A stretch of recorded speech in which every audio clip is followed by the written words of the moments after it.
Както знаете, работим с апарата от около месец. За този месец извършихме 20 или 20 няколко Fusion биопсии. Като цяло с много добри наблюдения сме за апарата. Така, наистина нещо модерно, нещо така, даващо доста по-голяма прецизност и точност при самата манипулация.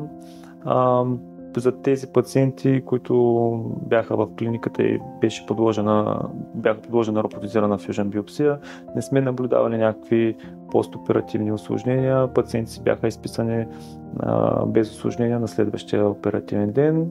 Що се отнася до резултати от хистологичната верификация, при доста от пациентите диагностицирахме карцином на простатата и съответно пациентите бяха подложени на последваща вече терапия, каквато и да е била тя оперативна или вече насочена към колегите от онкология. Определено прави впечатление диагностицирането на заболяването при мъже, които са в доста по-ранна възраст, доста по-млади мъже, активни и при стойности на маркера, които в нормата.